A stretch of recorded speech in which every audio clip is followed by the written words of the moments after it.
जसुमती चली रसोई भीतर,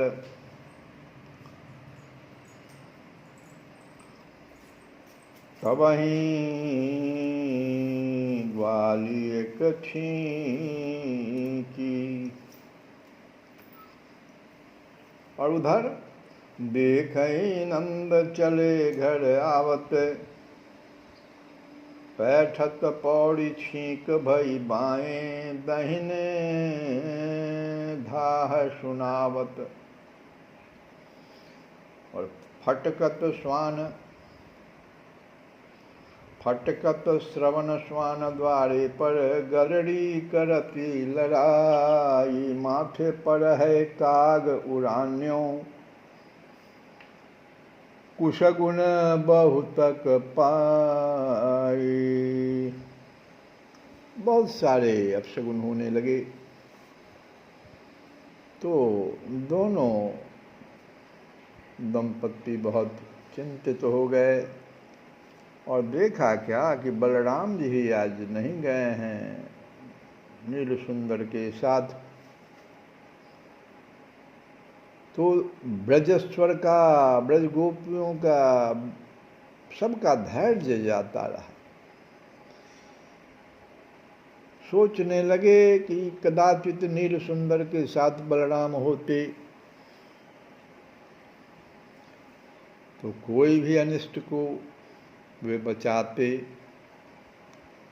कहत कि आज राम बिनु श्याम, बन जो गए कछु बिगड़ो काम। कुछ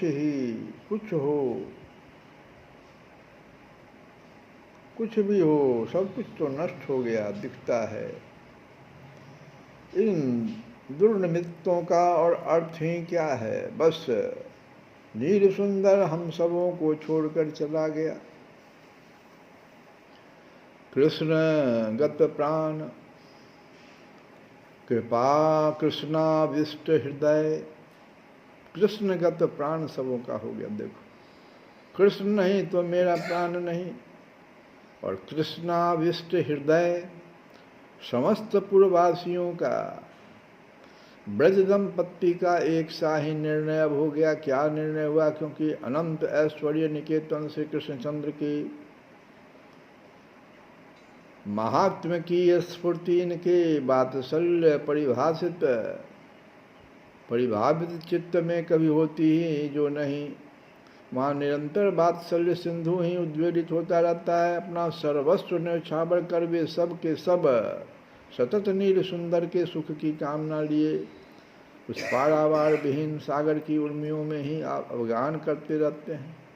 इसीलिए जिनके एक नाम के उच्चारण मात्र से ही समस्त अमंगलों का अवसान हो जाता है, उन श्री कृष्णचंद्र के लिए भी पद पद पर उन्हें अमंगल का ही भान होने लगता है। उनके प्राणों में टीस चलने लगती है। और फिर आज जब एक साथ इतने अधिक अमंगल सूचक घोर उत्पात समस्त ब्रजपुर वासियों को ही दृष्टिगोचर हो रहे हैं, तब फिर उनके कोटि प्राण प्रतिम नील सुंदर के संबंध में अनिष्ट आशंका की सीमा रहे, यह तो सोचना ही नहीं बनता। यही कारण है कि उनके मन में नील सुंदर के निधन की कल्पना ही जागृत हुई, तथा ऐसी स्फूर्ति होने के अनंतर वे पूर्वासी एवं ब्रज दंपत्ति प्रकृतस्थ रह सके, यह कहाँ संभव है। बस एक साथ दुख शोक भय के अनंत भार से अभिभूत हुए उनके प्राण मानो बाहर की ओर भाग छूटे हों। प्राण तंतुओं से सन्नद्ध शरीर बरबस उस ओर ही खिंचता जा रहा हो। इस प्रकार समस्त ब्रजपुरवासी ब्रज दंपत्ति सभी नितांत विक्षिप्त से हुए गोकुल से निकल पड़े और एक बार श्री कृष्णचंद्र को देख लेने की लालसा, अपने प्राण सार सर्वस्व नीलमणि को मानो अंतिम बार ही जिस किसी अवस्था में भी निहार लेने की वासना मात्र उनमें अवशिष्ट है, बस इतना ही उन्हें स्मरण है। इनके अतिरिक्त और कुछ भी नहीं। उनके चिरजीवन की साधना, उनके स्नेह की स्रोतस्तुनी एकमात्र श्री कृष्णचंद्र की और सदा अविराम गति से ही प्रशस्त होती रहा है। प्रतिदान में नील सुंदर की ओर से स्नेह पाने की वासना का भी उनमें अत्यंत भाव रहा है। मानव वात्सल्य में तो फिर भी अपनी संतति के प्रति कर्तव्य की भावना, कर्तव्य पालन से उद्भूत आत्मसंतोष की अनुभूति और भविष्य के गर्भ में संचित भगवान का ये जो अभी भगवान को नहीं देख पा रहे हैं सब, तो बहुत चिंतित हो गए और उस अपनी संतति के द्वारा स्नेह प्रतिदान की आशा न्यूनाधिक रूप में परिव्याप्त रहती है। किंतु एक पशु अपने नवजात शावक को जिस निराविल अंध स्नेह का दान करता है, उस पशु में इति कर्तव्यता का भान नहीं, कर्तव्य पूर्ति जन्य आत्म तोष को हृदयंगम करने की शक्ति नहीं, काल प्रवाह में अपने उस शावक के द्वारा उत्कृत होने की सुप्त वासना की छाया तक नहीं।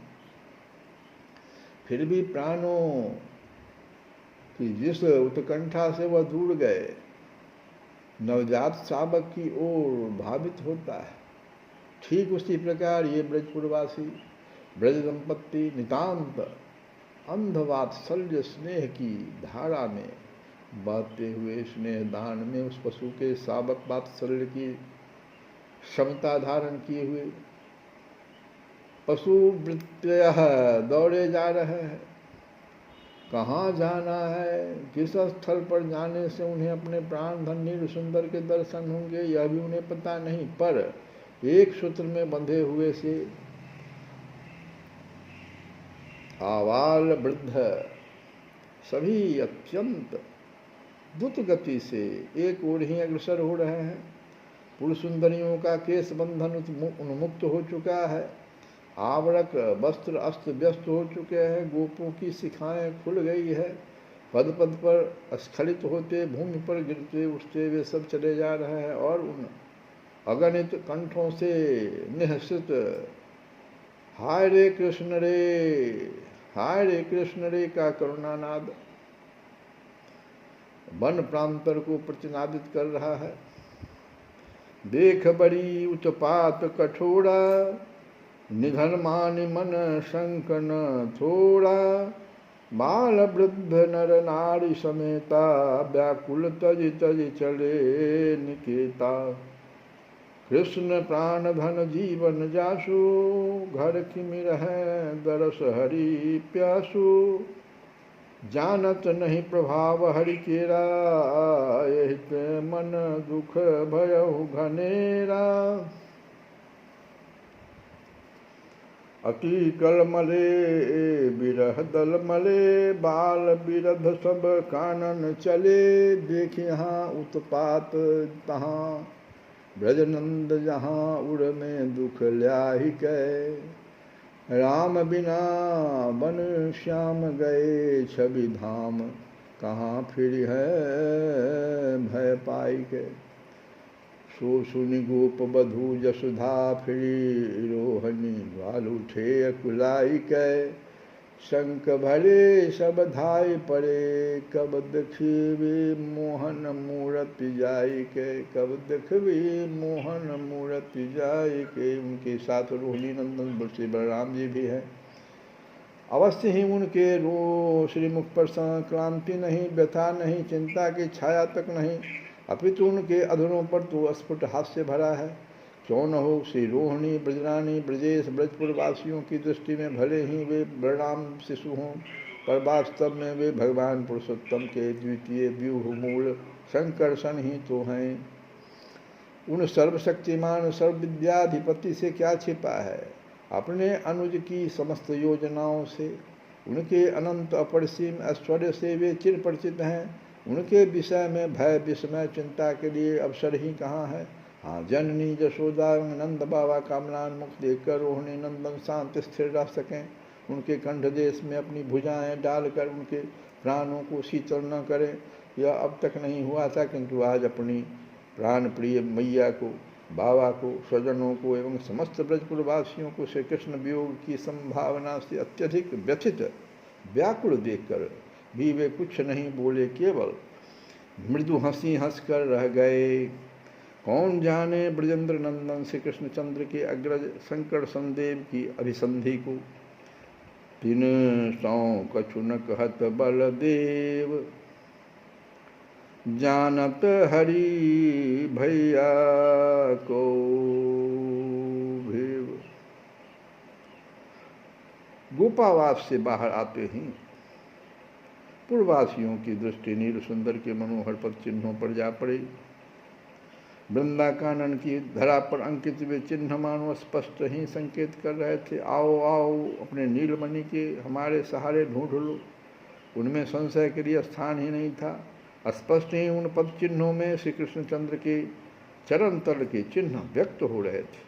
साथ ही रविनंदनी श्री यमुना के तट की ओर जाने वाले मार्ग में ही वे अंकित थे।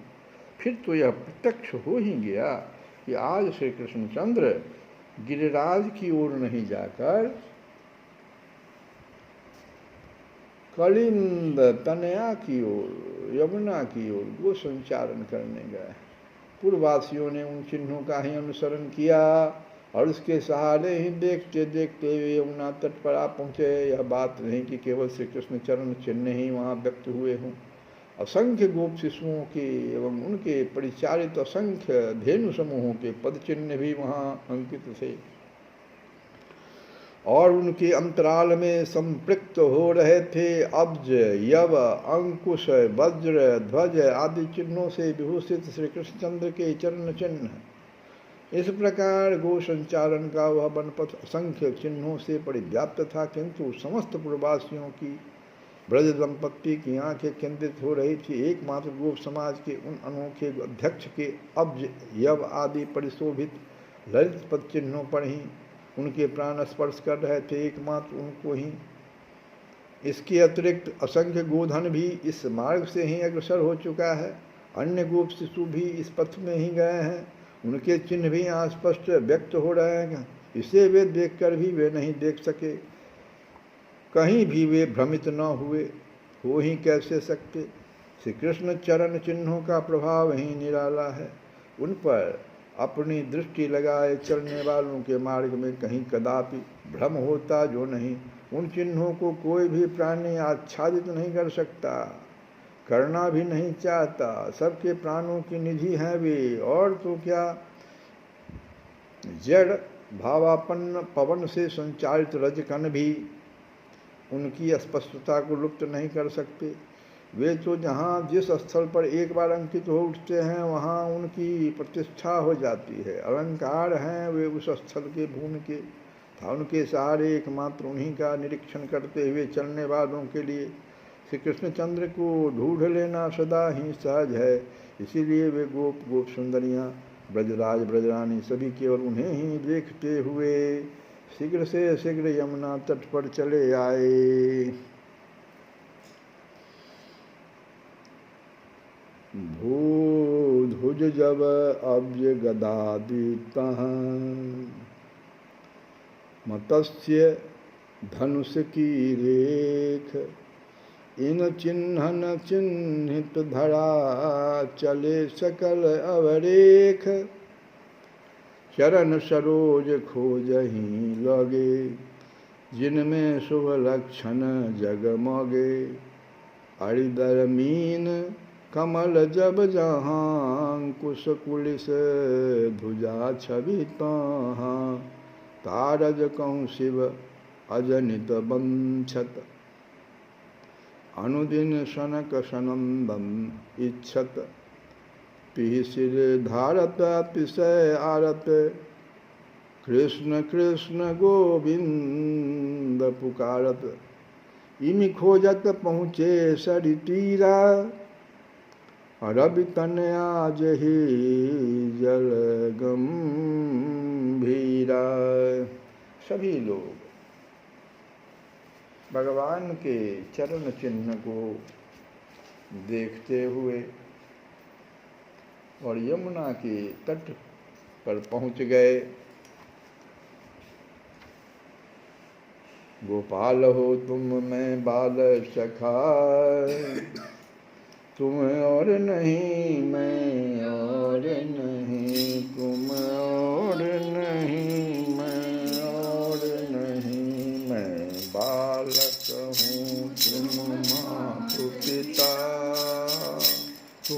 और नहीं, मैं और नहीं, तुम और नहीं, मैं और नहीं।